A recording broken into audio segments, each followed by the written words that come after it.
In the small town of Crestwood, nestled on the outskirts of the Virginia countryside, there stood an ancient, decaying mansion.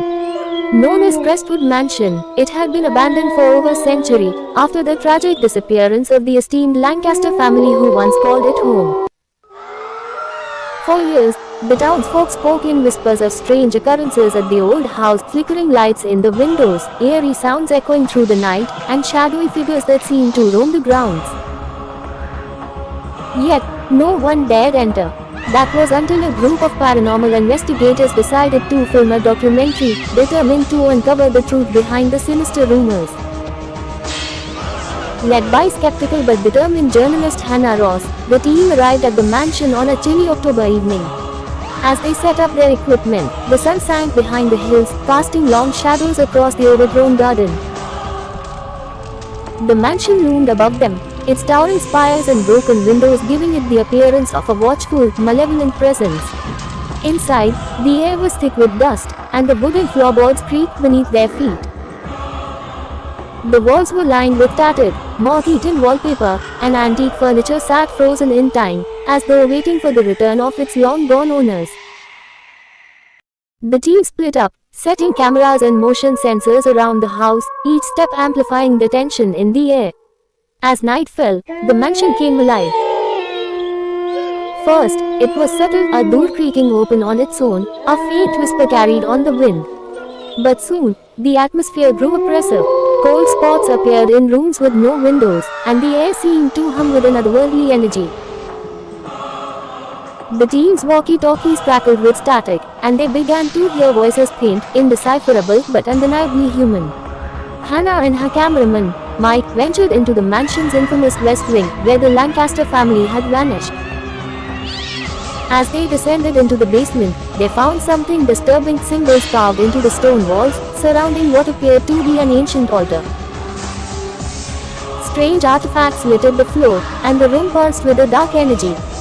Suddenly, a voice broke the silence, clear and unmistakable. "Leave, before it's too late." It wasn't static or interference. It was real. Hannah's heart raced as she scanned the room, but no one was there. The temperature dropped sharply, and a loud crash echoed from the floor above. Panic set in as the team regrouped, but one of them was missing: Dave, their tech specialist. Frantic, they searched the mansion, calling his name.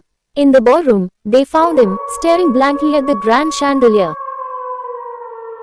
But Dave wasn't responding. His eyes were wide, fixed on something only he could see.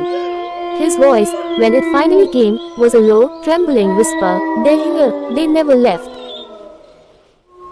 As they tried to pull him away, the chandelier suddenly swung wildly, crashing to the floor with a deafening noise. The walls began to groan, and the house itself seemed to shift, as if alive, trying to trap them inside. Desperate to escape, they rushed toward the front door, but it wouldn't open. The once grand, decaying mansion had become a prison. The shadows on the walls grew longer, twisting into grotesque forms. Faces appeared in the mirrors, pale, lifeless, their eyes filled with malice. The air filled with the sound of children's laughter, but it was distorted, wrong, like something inhuman was mimicking them. In a final, desperate move, Hannah smashed a window, and they escaped into the cold night air. The mansion behind them stood silent once again, its secrets left untold. But as they fled, Hannah couldn't shake the feeling that something had followed them, a dark presence clinging to her like a shadow.